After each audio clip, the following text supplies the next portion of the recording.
Hello, Alchemist. What shifts in your life when you are able to let go of control? If you've chosen your doorway, check the timestamps below. If not, let's take a closer look. These are the archetype cards. We have the bridge, doorway number 2, the unseen, and doorway number 3, the creator. Choose your doorway, Alchemist, and let the great work begin. Welcome, Alchemist, to your initiation through doorway number 1. You chose the bridge. What shifts in your life when you are able to let go of control? Wow. So letting go of control, like we don't realize that almost all of our issues with ourselves or with other people are control issues at their root, right? And so the bridge archetype is about moving from one place to another. Like there's the idea of the rainbow bridge, so the transition between life and death. There's the idea of bridging the gap between two people, right? So when you're able to let go of control, you're going to be able to start connecting with other people better. So if you struggle with friendships, if you struggle with a deep agitation when you're around other people, this letting go of control, because you know, a lot of times the things we do, even out of kindness, are actually reflections of us trying to control a situation in order to feel emotionally safe based on wounds that we had in our childhood. And once again, these were all created. There's no blame or shame here. These were all created in order to protect us at a certain time in our lives. Let's check out the shadow of this. I feel like if you're in this pile, you're resonating with it, you probably had a really tumultuous childhood. This is specifically significant to me because I was terrified of tornadoes as a child. So, but what it represents is that you can get really scared of big things in the world that are kind of out of your control because it was easier to project your childhood turmoil onto that rather than the true real life things that you were, horrors or scary things or difficult things you were facing in your day-to-day life. Look at that past trauma. So yeah, if you're in this pile, you probably had a very difficult childhood, and I have so much compassion for you, so much love for you. Look at that number 11 there. You're doing such a great job. And this is reasonable. You get control issues when you've had this kind of trauma. Honor yourself. Oh, look at that. You know, these kind of childhood wounds and patterns teach us to not trust ourselves. They teach us to hand our power to other people because it's like we don't even see that we're doing it, right? We're just, when we're younger, we're told do this thing. And then that just becomes part of the architecture of our psyche. And so it's so difficult for people with trauma because we have to, first of all, identify the thought patterns. Like once externally, people may be like, why don't they just do this thing? Well, if you have a building, you can't just say, why don't they just take out this one load-bearing wall? You have to build something else to hold it together, right? But first of all, you might not even see that that's a load-bearing wall because maybe it's hidden, you know, in a space that's not obvious. So letting go, so your control issue has to do with your past trauma, and you're being asked to, like, this is also remind me of the anima, animus, and Jungian language. So in your psyche, you have your subconscious mind and your conscious mind. So your subconscious mind is the one that most of what you say, do, and think come from, but you don't even know it. So these are repeated patterns and traumas and shadow and stuff from your entire life. And your conscious mind is the 5%, what you're actually thinking. If you have an inner monologue, if you're picturing pictures in your head, if you're making conscious choices, which most choices actually come from the unconscious, even though we don't know it. And the anima or animus, they are the person that bridges the gap between the two. So you're being invited, when you are able to let go of control, this tight control that came from this trauma place, you'll be able to start truly honoring yourself by retraining your subconscious mind to align with what you know you consciously want and need. But with past trauma, it means we're all working from our past, right? So if you're working from your past patterns, trauma patterns create very distinct kinds of mental and emotional and subconscious patterns, but also nervous system patterns. And letting go of that is, so please get the help you need if and when you need it. You're ready to get grounded in reality again, because it can be so easy to get caught in tinkle, tinkle of my puppy's little paws. It can be easy to get caught in, this kind of difficult, heavy, painful energy that keeps you feeling stuck. But you're ready. You feel like you're finally understanding what it means to honor yourself. And we'll explore that a little bit more with these other cards. But this is the beginning. You're laying the groundwork for something greater. It feels kind of scary. Yeah, you're going to need to defend your personal space. Hold on to your privacy around this, because you might even still be in touch with some of the people who were part of this. And, that's your choice. That's up to you whether you cut them out or not. But you at least need to be guarded around your inner light, your inner joy. See this? This is the sun with a lantern coming down, right? Moving away. There's this energy of moving away what caused this. And I feel this is almost like, a boat from one place to another is sort of like a bridge over water. Bridge over troubled water, right? Ship over troubled water. You're going to move through this. Knight of Cups. With this emotion, this is like a high emotion energy kind of clashing with this grounded energy. So, but with this 10 of Pentacles and Ace of Pentacles, and look how it's like Ace and then 10. It's like at the end of it, right? This is about transmuting all of this in the middle. All this emotional stuff, all this sword energy. So overthinking and feeling so strongly. Because when you have past trauma, that's what happens, right? There's this fight between your mind and your what you call your heart or your instinct, anything like that. But you're asking to remember that you have a body, to be grounded, that you can balance this stuff within the context of the real world, that you can balance this within grounding your body. Because a lot of times if you have trauma, you don't want to be in your body, right? But it's time to bridge that gap between the two. Oof, you are so powerful.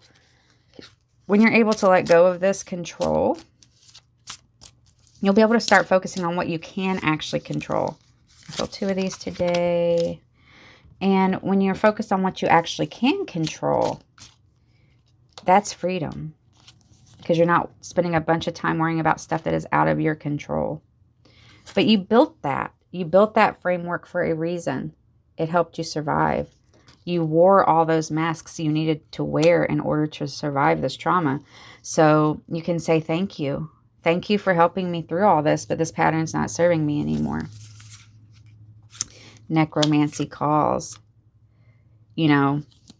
Necromancy is like raising the dead. It's saying you don't need to raise dead things that have long since passed. Where are you moving in your life from an experience that has been gone for years or months or weeks or decades? Where are you still moving in your life from that space? It reminds me of there's this video by Paris Paloma called Good Boy. And in the video, she plays this character called the Patriarchy. And she's wearing a black robe and her face is really pale. She looks like the Grim Reaper or death or like a ghost. And what it reminds me of is that patriarchy or different systems in our lives are often made by ghosts. So they were created by people who've been dead for hundreds or thousands of years, and we're just still following it because that's what we're used to. So in that video, when she's playing the patriarchy as a ghost, it's like, look how this ghost is still controlling us. So what ghosts from your past still have power over you? Choose to be present. Look at that. Ace of Pentacles. 10 of Pentacles. Grounding in your real life, in people who delight in you, who you delight in. Choose to be present. Ooh, this was so powerful. I'm feeling some relief in my heart chakra area, just a little bit, but I'm still feeling like clogged in my throat chakra. So this is going to take some time to honor yourself. It can feel wrong to be self-respecting when you've spent your life being told that you need to put that aside and put everyone else's needs before yours. Oh my goodness, you're doing so great. This is such deep work. Wow, you should be super proud of yourself, Alchemist. But you're getting towards this 10 of Pentacles energy. All right, continue the great work. Hello, Alchemist, and welcome to your initiation through doorway number 2. You chose the unseen. What shifts are happening in your life when you let go of control? And remember, control is something that's so subtle and it shows up everywhere in our lives. Almost all problems come from people fighting for control. And, you know, not because, you know, some people fight for control because they want to control other people. But even then, all control comes from a need to feel safe. So like a person will try to gain control over a situation because subconsciously they feel so out of control that this is their only way of feeling like they're in control. So it can come from childhood trauma. It can come from a lot of different things. But seeing the unseen here, it feels like your sense of control comes from your unconscious patterns, the unseen, right? It's the unseen things affecting your life. And when we get into tarot, we'll see more about how that's going to shift for you with this release of control. But here's your shadow card. So this woman, she has 2 earrings and they're people, right? There's 2 men.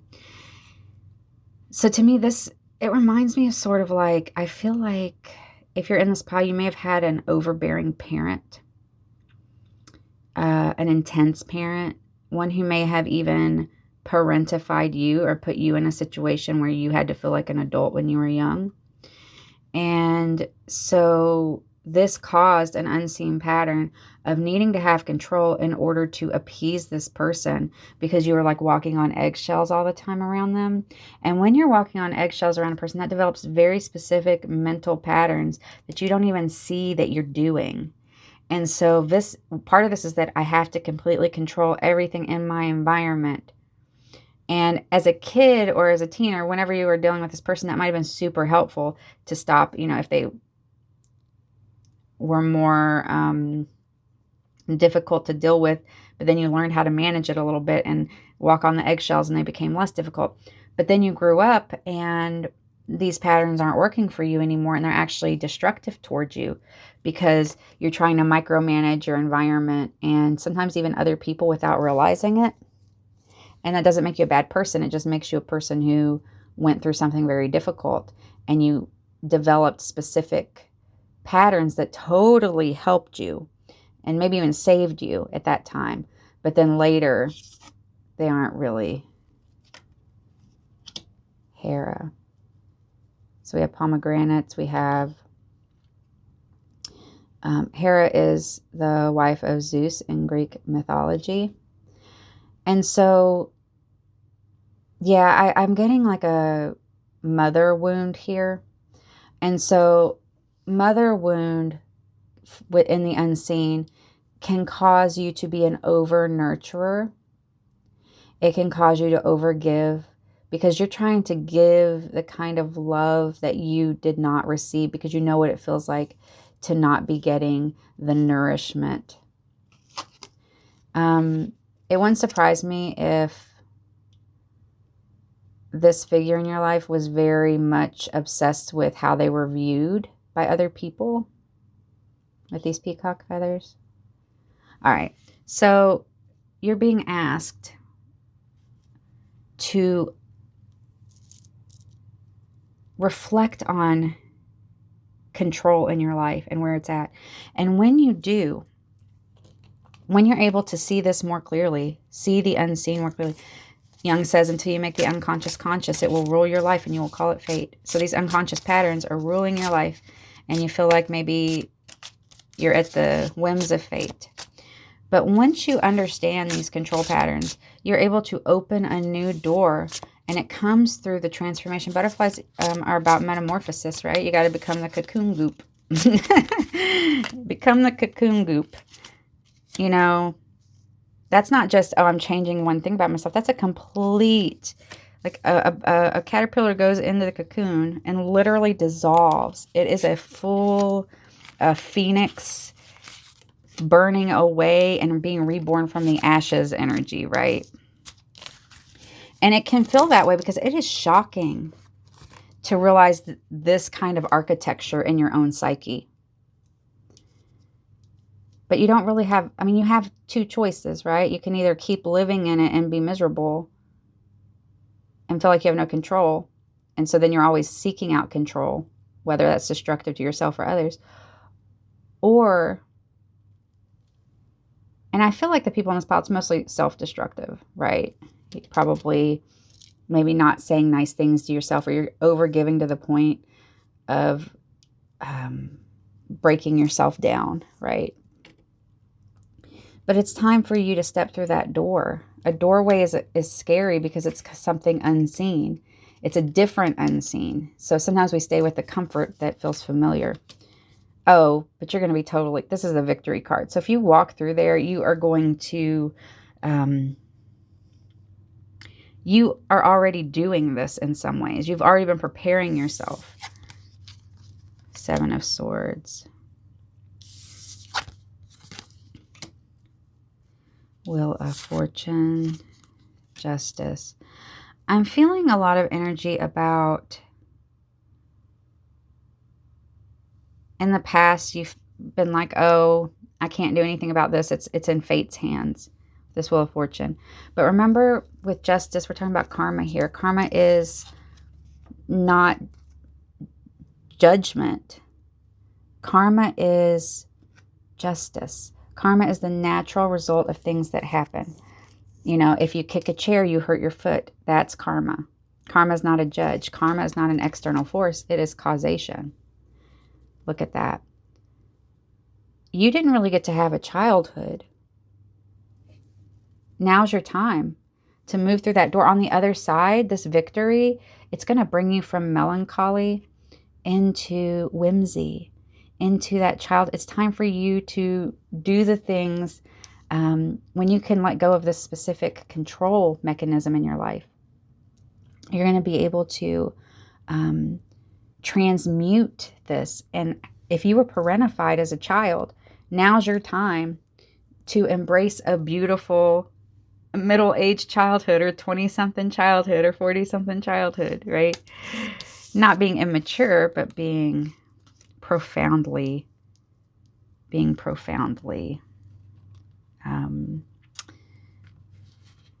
joyful, profoundly joyful. And you have so many choices. And, you know, to me, this also reflects this two things. Number one, you have a lot of choices for joy and all these things, and it can be really overwhelming. That's why a lot of times we stay the same. But it can also be like paralysis from seeing so many different options. And I feel a lot here that it's like the feeling of opportunities that you lost because of this, whether it was at the time or whether it's now because of the attitude that you still have, or that these patterns that are bringing you into this kind of melancholy state. But no, your birthright is this fun energy to transmute this past into something that, you know, making the unseen seen, so that you can transmute and you can let go of this control. Because this is just, you know, when I'm saying this, like let go of control, I'm talking about the illusion of control. Because the illusion of control is the thing that most people are clinging to. True control comes when you let go of control. And then you're able to start working with the unseen and controlling the things that you can actually change. You contain multitudes. Oh, I don't care what this person said, what these people said.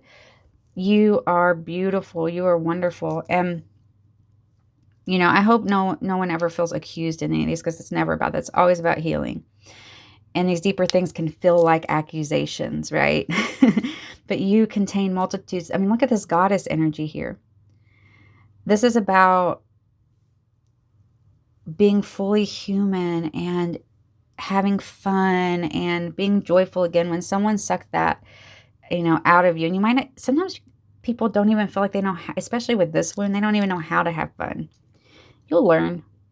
You contain multitudes. Start small. Start small and figure out what brings you a little joy, and then just keep adding to that, right? What do you get passionate about? What can you talk about for hours when you were a kid or now? Because maybe someone shut that down when you were younger, and so you're scared, you have a wound around it, but you can heal that. All right. Okay, Alchemist, you're doing a wonderful job.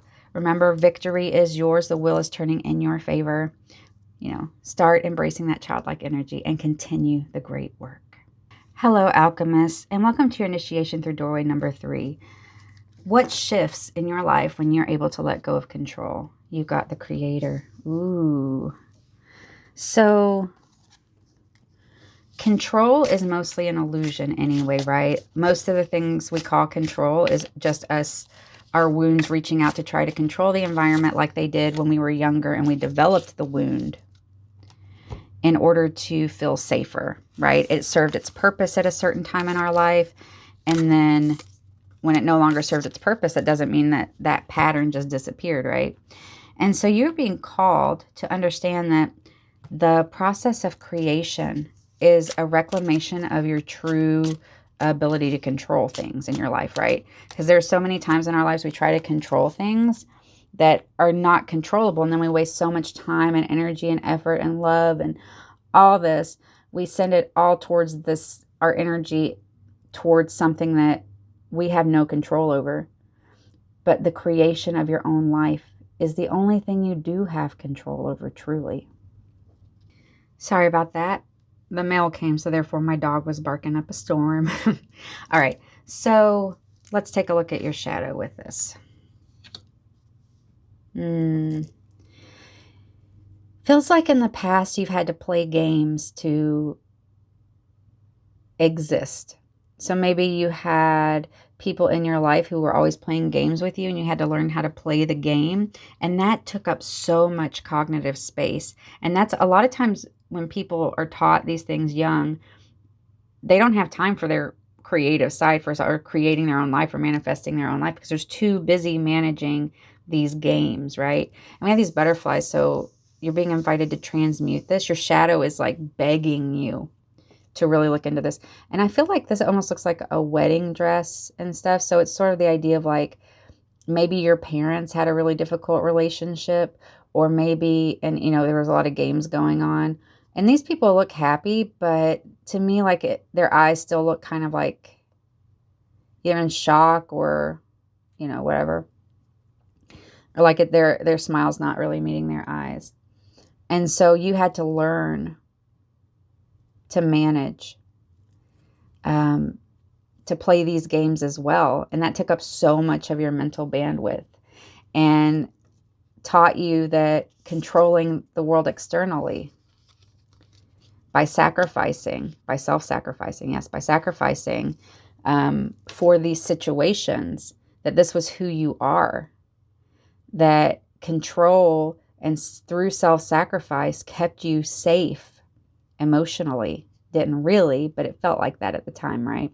But really you felt so submerged. You're so deep in your feelings, deep in your emotions, and you're being invited to start picking this apart so that you can heal it and transmute yourself into the true creator of your life and your art and everything else that's important to you.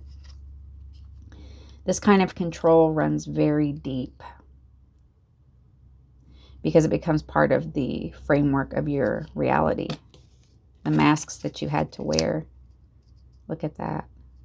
Look at all those masks you had to wear. I have so much compassion for you. This is very painful, because when you have to wear so many masks, you start controlling your own image. And you can forget who you are underneath it all. And once again, look at all this water again. The water is the masks. The emotion is causing this mask energy. I feel a heaviness in the throat. So maybe you weren't allowed to talk or share a different opinion And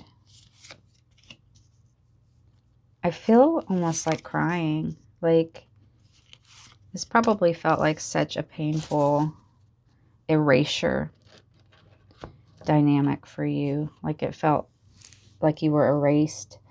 But let me tell you, you are here. When you are able to let go of the control of this and work through this and let go of some of these masks, or at least integrate them. Yeah, you probably spend a lot of time alone. Or if you're not alone, you're spending a lot of time to avoid being alone, right? You want to move forward with this. You're going to be victorious over this. Look at that, 6 and 7. There's a feeling of betrayal here. And I think that feeling is both, you feel betrayed by this situation, but you also feel betrayed by yourself. Because you know that you've always been victorious. You always push through. Even when it feels like a failure, you always get through it. But this feels like, why didn't I see this? How did I let this happen? You were a kid, probably. Maybe a teenager. And it's crazy how these dynamics will often make children feel like they're responsible for adult level cognition or adult level decisions. Ouch. And so you felt like the only way you can create safety in your life is in this control. And it might be, like I said, isolating yourself, or, like I said, over socializing in order to, you know, for some of you, that's what it is with all these masks. You're moving away from this energy. You know, these cards came up in some previous ones, so if that resonates for you, please check those out as well. This one as well. 4 of Pentacles. Yeah, you feel really guarded, but you're definitely ready to transition through this. So there's a lot of swords here, so I would say a lot of overthinking energy, and then a lot of emotions as well. Okay, so I think if you are resonating with this pile, if you're still in touch with this person, you need to learn to put up your guard. You know, if it's not the kind of situation where you can cut them out. There's a lot of these like muted colors here, like green, muted greens. It feels like life can become very dull looking when you're around this kind of energy. And you want to step into this bright, creative energy, right? This bright, creative energy, which is your true self. But having to completely control your facade constantly, or your persona constantly, is exhausting. And you're ready to step out of that because your life is waiting for you. And up to this point, it may have felt like your life was not in your control. But your internal world is, once you become old enough to self-reflect, your inner world starts becoming more in your control once you take the steps. This came up in the last pile. You contain multitudes. And look at that. Make your move. Make your move. You're going to transmute this to this. You're playing chess with yourself in your own mind.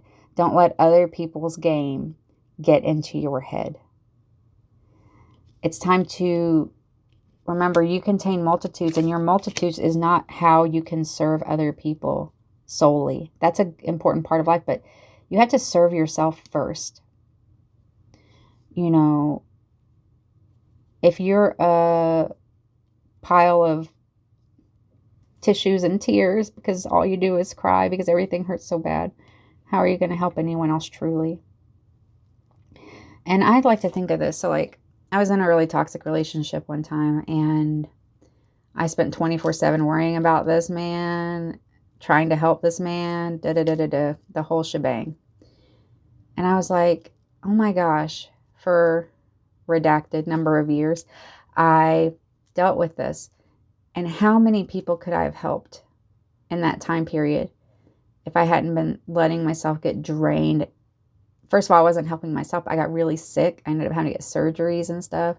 And so how many people could I have helped? So if you can't initially jump off and do it for yourself, think about that. How many people am I not helping because I'm so absorbed with this specific situation's drama. Okay, be gentle with yourself. No accusations. You are powerful. You are beautiful. You are strong. You contain multitudes. Time to get in touch with your true selves. Like, look at this mimicking. All these little skulls and all these masks. These are external. They're fake. They're personas. These are internal, right? We all have different parts inside of us, right? Happy parts, sad parts, whatever. You can call them moods, whatever. But this is where you're moving, towards this space and away from the external personas, into digging into your internal world.